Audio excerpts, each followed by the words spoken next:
This is Fates of Ort, billing itself as a retro-inspired sort of old-school RPG. The first thing you'll probably notice is the art style. This is actually true isometric. So a lot of times today, when we say isometric, we mean that 3D sort of mutation of isometric that it eventually became. Games like the Diablo 3, Path of Exile, ARPGs like that.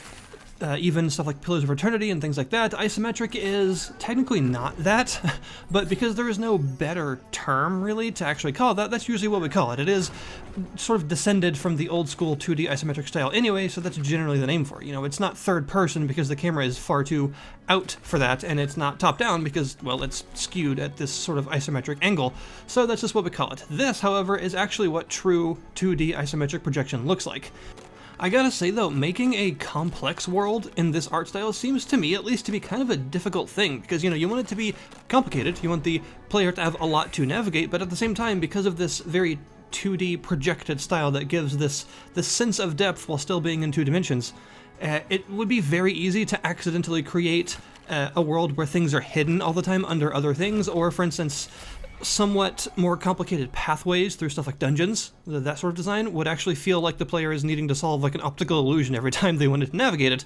But this game actually does manage to make a very large, very cohesive world that does actually feel pretty natural to navigate. It does use this art style very well, so that's, I think, one good point to the developer there, because that's probably not an easy thing, at least it doesn't seem like it would be to me in an art style like this. So there are a couple of main mechanics at the core of how this game actually works. One would be the magic system. It uses one of those fairly uncommon sort of composite magic systems where instead of having preset spells, you have a shape and an element that you combine to make a spell. So, if you combine the fire element with the bolt shape, you'll get a fireball, that sort of thing. In this case, though, it's a little bit more abstract because you don't exactly have elements per se, they're more like energies. Instead of like fire and ice and lightning and stuff, you have life, mind, and shadow, or death. And you will only get one of these at first, but after certain points of the game, you'll be able to select another one up to eventually having all three of them. And every time you level up, you will be sent to another plane that allows you to select another one of these shapes that your spells can take on. So a lot of the sort of gaining of power in this game is not actually through gaining specific stats, but rather getting more flexible, getting more spells that you can possibly use for any given situation. And a lot of these spells will also be used as possible solutions to different quests. There will be some quests where, for instance, you need to put a scarecrow in a field to help out a farmer, and if you get the specific spell with the specific element that allows you to summon a scarecrow, then there you go. One where you may need to lay a trap for some monsters and things like that. So the spells are not really just a means to an end in combat. They have all sorts of different functions, which is kind of cool because it makes them feel like puzzle solutions rather than simply spells. They are utilitarian as much as they are combat focused, and they have a lot of different possible functions that you can sort of just figure out along the way, which is pretty neat. There's also no mana or MP system in the game, not even cooldowns. In fact, instead, the spells actually cost life. Part of the whole lore of the game is that magic takes away from you as like a physical body, so that it does actually cost your HP to cast spells. And that's why you start with 1,000 HP at the very beginning of the game. That's for like your average starting RPG character. That seems like a very large number, but you'll quickly discover that it is actually not, because spells all cost different amounts of health, and enemies can very easily hit you in like the triple digits even early on, so that 1,000 HP can very quickly disappear if you're not keeping good track of it. The spells costs will ascend as you cast them multiple times without other spells in between, so if you cast like a simple bolt spell over and over again, it will continue to increase in cost and eventually get kind of prohibitively expensive, but if you switch to other spells and start casting them, the costs of all other spells will begin to go down. So that magic system basically focuses around variety and trying to have a large repertoire of possible things that you can use along with your melee attack, which doesn't cost anything unless you have a magic sword that makes it cost health as well, so that you can sort of deal with any given situation in a multitude of ways, and hopefully you will actually be encouraged to actually do that, to deal with it in multiple ways at once, so that you never are taking so much damage per spell that you may as well just be better face tanking the enemies. Instead, you need to actually vary up your strategies a little bit to make sure that you're not paying huge costs for these spells. The other main mechanic, which you've probably noticed already in the background, is that time only moves when you do it. It's doing the super hot thing.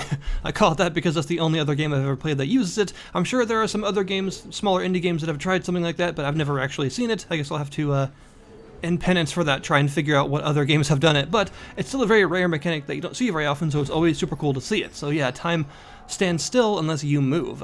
Also, any actions like swinging your sword or casting a spell, they all advance time by a certain amount that it would take to use them. So you can find gear and the like to actually improve your casting and attack speeds and stuff like that, so that you can do it more often while also not having the world around you move too much. You can also just hold the space bar if you need to in order to cause time to flow without moving. This can be useful especially when you're in combat with other mages and the like, stuff that's firing a lot of projectiles all over the place, because you may be having to stop and start time in different ways to sort of weave in between the projectiles and not get hit, but you may be in a very sort of a tight spot in between a bunch of projectiles and need to actually stand still in order to not get hit, but still move time. So that's when the spacebar comes in.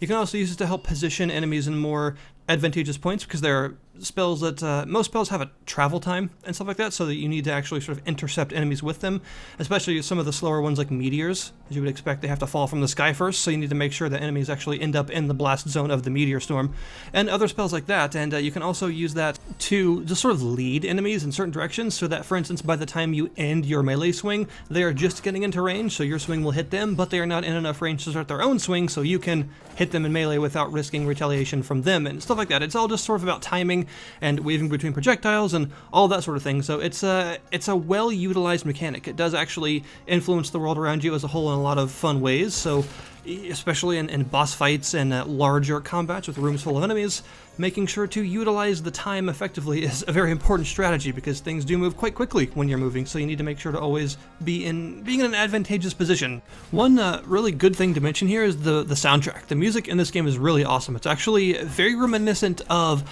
early Square games, like some early Final Fantasies, maybe some Chrono Trigger in there a little bit. Actually, some of the tracks remind me a little bit of Final Fantasy XI music too, which is a good thing for me because I love that soundtrack, especially the sort of jungle swampy tracks. They have that similar sort of vibe to me, the similar atmosphere. So yeah, the soundtrack overall is really, really fantastic in this game. It's definitely a high point.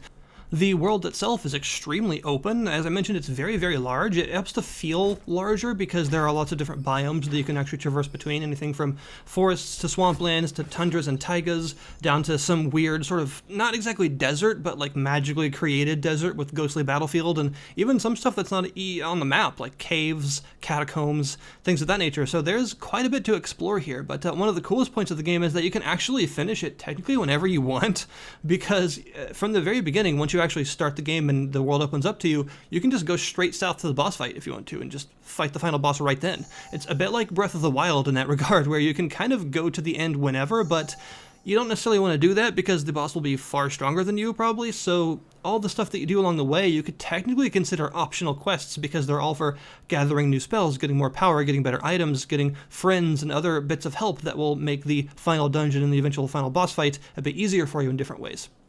So I like that kind of concept, because if this is indeed a retro-inspired game, that's actually a pretty commonly seen retro idea that isn't used as much anymore. The idea that it's actually very open to the point where a lot of the stuff you can do isn't necessary, but it helps, and you may want to actually do it. So that does give a certain bit of discovery, a very good sense of discovery while exploring the world, because you're going to find towns and NPCs and friends and foes and things all along the way that will teach you new things, that will give you better items, and even that will just give you help in general, so that by the time you get to the final boss, you have all sorts of stuff stocked up to make the battle a bit easier for you. And it does feel like a lot of your choices have very good consequences because of that, because a lot of them really just kind of boil down to making the final confrontation more advantageous for you. I also did mention their choice and consequence, and that is a very important mechanic of the game as well. A lot of your choices have pretty long-reaching, significant consequences, to the point where you might not even know them yet. For instance, just as an example of how significant these changes can be, in the very beginning of the game, you'll be given an option between accepting and denying this power that a character you don't really know much about is trying to give you. And at that point, you haven't even really started playing the game yet. There hasn't been any combat or spell choices or anything like that. It's like right at the very start. So you don't really have a lot of context for this question, but it's actually really important because it affects the very ending of the game. So the question you can answer at the very beginning has effects all the way to the end. And in fact, I did mention how spells take health. Well, this choice actually technically makes that an optional mechanic, you could say, because if you do take this power, you are instead using consumption magic, which is the sort of evil form of magic that the main villain is using, and you don't have to pay health anymore for any of your spells, so you can actually go through the entire game without experiencing that core mechanic because of this choice you make at the very start.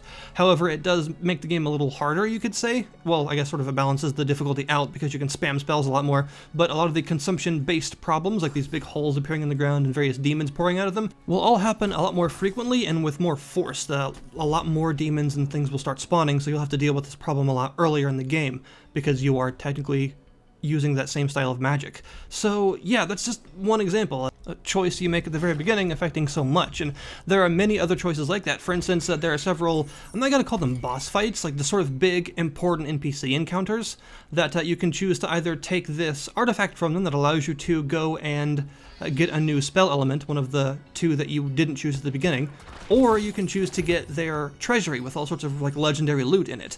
I don't really know what happens if you choose the loot, because I figured, well, I can get loot in lots of other places. It might not be as good as that, but I can still get something, whereas I don't know any other way to get those elements, and there are only 3 of them, so it seems really important for me to try and have them all to be as well armed and as flexible as possible, and so I can do all the side quests and stuff that need specific spells. This does highlight something that some people may consider a problem with the game, and that there are sometimes choices that seem very important, but you don't really have the context at the time you choose them. Like, for instance, I still don't know what happens if I choose the loot instead of the extra magic power, because I've never tried it. I don't know if that means I get the loot and I have no other choice to ever get that magic again. Like, I'll never be able to choose that if there's another way in the game for me to do that.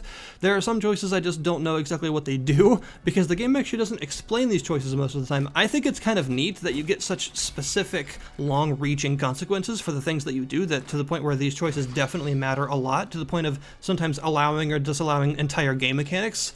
But it can be a little bit frustrating sometimes to be presented with such a game-defining choice and not really know what each choice will do.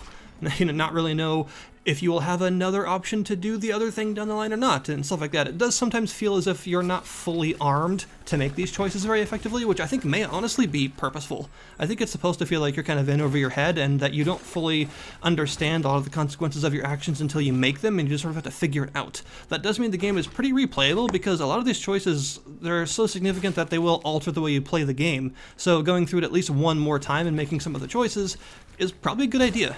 I have also noticed that for a lot of, especially side quests and the like, there are often many ways to actually do them. You know, if you want to heal someone, you may be able to go to a certain person in a certain area and have them find a certain ingredient to make a potion for them, or you may be able to go to a completely different area and find someone that has a side quest to allow you to heal them with magic, or you may be able to just get a spell yourself later that can do it. Things like that. There are often a lot of different outlets for these side quests that allow you to choose various different ways to do them, which I think actually speaks to the flexibility of how it was developed, but the developer allowing for these different changes in your path, because pretty much all of this is optional, so there are a lot of different orders in which you can access the various areas. There are certain NPCs that some players may find as like their first NPC conversation, and there are others that some players may not find until they're like 10 hours in. So having different choices depending on which sort of ends of the planet you've been to so far, and which sorts of quests and key items you have obtained, all means that you never really feel like you're lost for what to do. There are so many options and different ways to tackle these things that you often feel like you have at least one thread based on the places you've been, the people you know, and the items you've found so far, to try and follow that to discover something else. I never really felt lost despite the overall complexity of the world and all these quests. I always felt like I had something, I had some kind of lead somewhere to go and do and find something to help me out. And that's a good feeling, because it really improves the exploration when you're out there in the world trying to understand how all of these different pieces connect and what you can actually do to solve this quest, that quest, and the third quest all at once without actually making them mad at each other and trying to get them all done in one playthrough. That's a really cool feeling, actually. It's definitely a really solid title. It's not all that expensive, and you can of course check it out in the description below this video if you want to find out more about it yourself. I definitely had a lot of fun with it, because it always felt like every time that I quit the game, there was something the next time I played that I was excited to try. There was a new character that I was close to, or a new side quest that I was close to finishing so that I could unlock some other stuff for other side quests later. The whole world kind of feels like an assembly line, where once you have finished one part of it, you can move on to the next one, and by the end of it, you've got so many parts finished that they actually interact with each other in a way to make something more, so that by the time you've actually done a lot of this stuff, you will eventually find yourself in a much better place than you were before, with a whole bunch of new stuff to try now. So yeah, that's Fates of Ort. It's a really cool game that I feel is getting nearly enough attention. It's definitely not getting the praise that it deserves, because it's it's old school. It's definitely an old school experience, but in a way that feels really good to play now still. It's actually kind of reminiscent of the Echelon series, if you've ever played that. Maybe look that up. I think there are 3 or 4 books of that series. Anyway, it's fantastic, and I really enjoyed this kind of foray into an older way of doing, basically it's like a CRPG, just in real time entirely, well, kind of. So that is Fates of Ort. Please do check it out in the description below this video if you want to play it yourself. Thank you guys very, very much for watching, and I'll see you next time.